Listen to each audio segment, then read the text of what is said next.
नमस्कार, हिमाचल समाचार में आपका स्वागत है। आज के मुख्य समाचार। ग्रीन हाइड्रोजन उत्पादन में हिमाचल प्रदेश अग्रणी राज्यों में शुमार। मुख्यमंत्री ने प्रथम ग्रीन हाइड्रोजन परियोजना की रखी आधारशिला।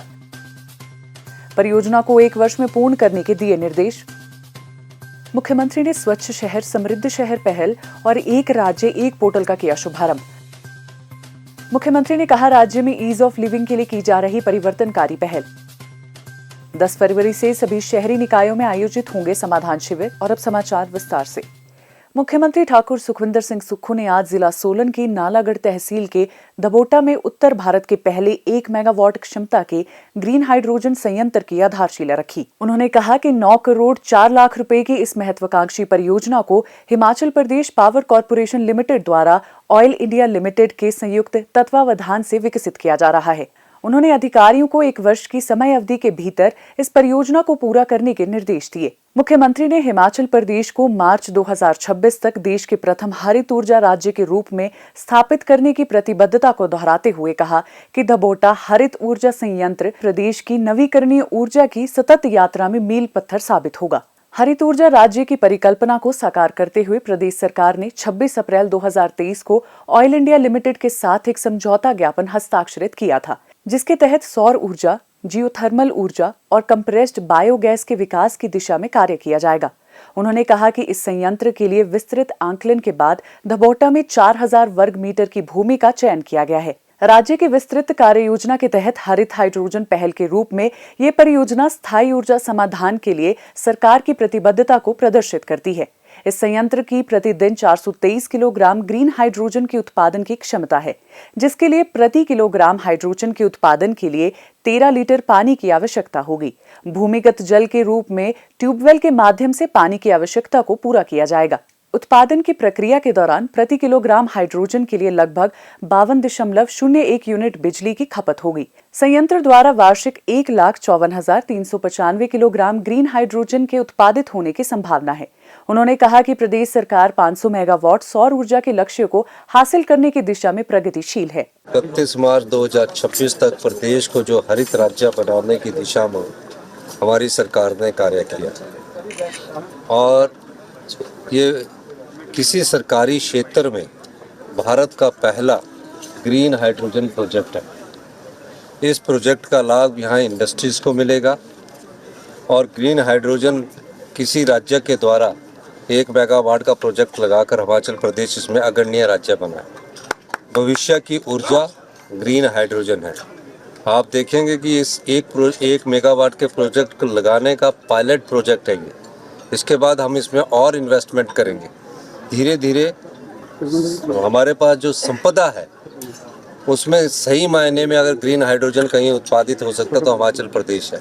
पानी हमारे पास है, रिन्यूएबल एनर्जी हमारे पास है।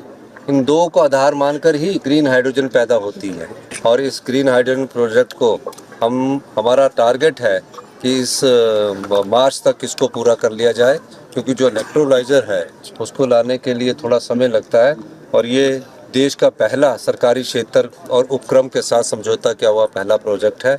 और मुझे खुशी है कि हिमाचल ने आज इस 1 मेगावाट के पहले प्रोजेक्ट का शिलान्यास किया है और आने वाले समय में ये जो ऊर्जा है ग्रीन हाइड्रोजन की, ये हिमाचल की आर्थिक समृद्धि के लिए बहुत ज़रूरी है। ये वो ऊर्जा है जिसमें आने वाले समय में हिमाचल प्रदेश आत्मनिर्भर बनेगा और 2032 में हिंदुस्तान का सबसे समृद्धशाली और अमीर राज्य बनेगा। मुख्यमंत्री ठाकुर सुखविंदर सिंह सुक्खू ने आज शिमला में शहरी विकास विभाग के महत्वाकांक्षी कार्यक्रम स्वच्छ शहर समृद्ध शहर पहल और नागरिक सेवा पोर्टल का शुभारंभ किया। एक राज्य एक पोर्टल पहल के तहत नागरिक सेवा पोर्टल citizenseva.hp.gov.in प्लेटफॉर्म पर उपलब्ध होगा। स्वच्छ शहर समृद्ध शहर कार्यक्रम के तहत शहरी स्थानीय निकायों में स्वच्छता, पर्यावरण संरक्षण और कचरे के प्रबंधन के लिए विभिन्न पहल की जाएगी। नागरिक सेवा पोर्टल के तहत विभिन्न ऑनलाइन जन सेवाएं प्रदान की जाएगी। इससे शासन के रूपांतरण और परिदृश्य को नया आकार मिलेगा। इस अवसर पर मुख्यमंत्री ठाकुर सुखविंदर सिंह सुक्खू ने इन पहल को परिवर्तनकारी बताते हुए कहा कि एक राज्य एक पोर्टल पहल के तहत नागरिक सेवा पोर्टल को आरंभ करने का उद्देश्य राज्य के सभी शहरी स्थानीय निकायों में एक एकीकृत एंड टू एंड ऑनलाइन समाधान प्रदान करना है। आज हम नागरिक सेवा पोर्टल को लॉन्च कर रहे हैं, जो कि एक परिवर्तनकारी कदम है। एक राज्य एक पोर्टल पहल के तहत नागरिक सेवा पोर्टल के लॉन्च के साथ हमारा उद्देश्य राज्य के सभी शहरी स्थानीय निकायों में एक integrated end to end online समाधान प्रदान करना है। पहले चरण में पोर्टल 9 आवश्यक सेवाएं प्रदान करेगा, जिनमें से 7 नागरिकों की जरूरतों के अनुरूप होगी और 2 शहरी स्थानीय निकायों के प्रबंधन को बढ़ाने के लिए डिजाइन की गई है। व्यापार लाइसेंस और संपत्ति कर प्रबंधन से लेकर शिकायत निवारण और सामुदायिक स्थानों की बुकिंग तक की ये सेवाएं अब बस एक क्लिक दूर होगी और आने वाले समय में 45 सेवाएं इस प्लेटफॉर्म के माध्यम से मिलेगी। मैंने अधिकारियों को और भी निर्देश दिए हैं कि इसमें प्लम्बर, इलेक्ट्रिकल सिटीज और जो कंप्लेंट पब्लिक की होगी, जो यूएलबीज में रहते हैं, म्यूनिसिपल कम्युनिटीज में रहते हैं, उनके लिए भी हमारी सरकार सुविधाएं प्रदान करेगी ताकि उन्हें इधर उधर ना भटकना पड़े और फोन करके उनके पास जब उनकी पानी की समस्या आएगी या सीवरेज की कोई समस्या आएगी तो वो सुविधा उनको हम उपलब्ध करवाएंगे। मुख्यमंत्री ने कहा कि सिटीजन सेवा पोर्टल के माध्यम से कूड़ा संग्रहण और बिल जारी करने के लिए शहरी क्षेत्रों के 2,82,000 घरों के गार्बेज आईडी बनाए जाएंगे। भविष्य में इन सभी पंजीकृत इकाइयों को डिजिटल पहचान प्लेट्स प्रदान की जाएंगी। उन्होंने कहा कि नागरिक सेवा पोर्टल एक प्रणाली नहीं है, बल्कि ये प्रौद्योगिकी के उपयोग और समावेशी विकास के प्रति प्रदेश सरकार की प्रतिबद्धता है। प्रदेश सरकार ईज ऑफ लिविंग को सर्वोच्च अधिमान दे रही है। मुख्यमंत्री ने कहा कि राज्य में कचरा एकत्रित करने तथा उसके निपटारे के लिए व्यापक स्तर पर तंत्र विकसित किया गया है।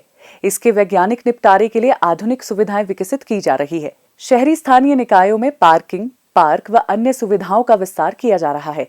इसके परिणाम स्वरूप शिमला शहर को ईज ऑफ लिविंग इंडेक्स में पहला स्थान प्राप्त हुआ है। प्रदेश में पेयजल को स्वच्छ बनाने के लिए विश्व स्तरीय तकनीक का उपयोग करने की योजना तैयार की गई है। हम चाहते हैं कि सभी शहरी क्षेत्रों में स्वच्छ जल पेयजल उपलब्ध करवाया जाए, क्योंकि अभी जो हमारी प्रैक्टिस है हमें उसमें धीरे धीरे से हटना पड़ेगा।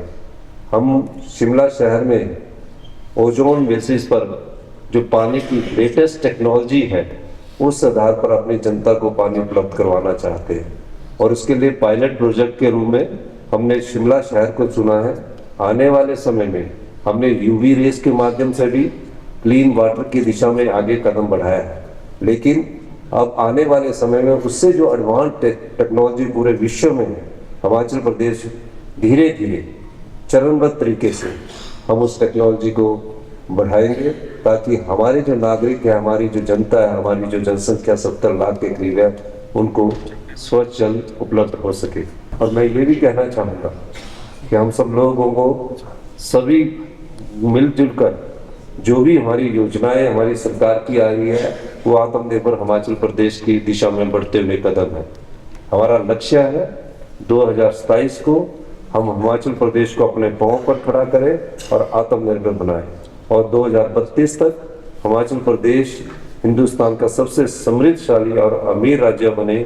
इस दिशा में हम नीतिगत बदलाव ला रहे हैं, कानून बदल रहे हैं, नियम बदल रहे हैं और जीवन को आसान बनाने के जो तरीके हैं उस दिशा में हम आगे बढ़ रहे हैं।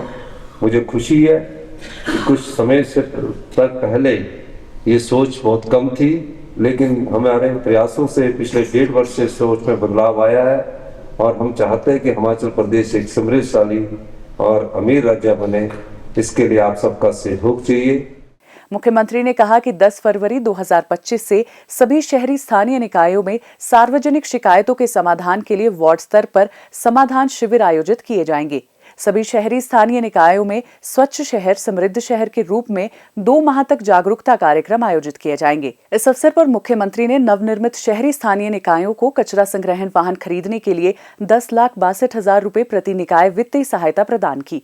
उन्होंने स्थानीय निकायों को ऑनलाइन भुगतान के लिए POS मशीनें भी प्रदान की। मुख्यमंत्री ने इस अवसर पर शहरी विकास विभाग के IEC प्लान की पुस्तिका का भी विमोचन किया। इस अवसर पर शहरी विकास विभाग ने IIT रोपड़ और GIZ के साथ शहरी सतत पहलों के दृष्टिगत 2 समझौता ज्ञापनों पर हस्ताक्षर किए। इसका उद्देश्य शोध, नवाचार, कचरा प्रबंधन तकनीकों सहित अन्य विषयों पर आपसी साझेदारी व समन्वय से कार्य करना है, ताकि स्वच्छता और पर्यावरण संरक्षण की दिशा में व्यापक स्तर पर सकारात्मक बदलाव लाए जा सके। हिमाचल समाचार देखने के लिए सब्सक्राइब करें यूट्यूब चैनल हिमाचल समाचार, लाइक करें Facebook page information and public relations department Himachal Pradesh और सीएमओ हिमाचल, फॉलो करें एक्स @DPRHP और सीएमओ हिमाचल, फॉलो करें इंस्टाग्राम @DIPR हिमाचल और सीएमओ हिमाचल, विजिट करें वेबसाइट www.himachalpr.gov.in। इस अंक में इतना ही, कल फिर होगी मुलाकात। दीजिए इजाजत, नमस्कार।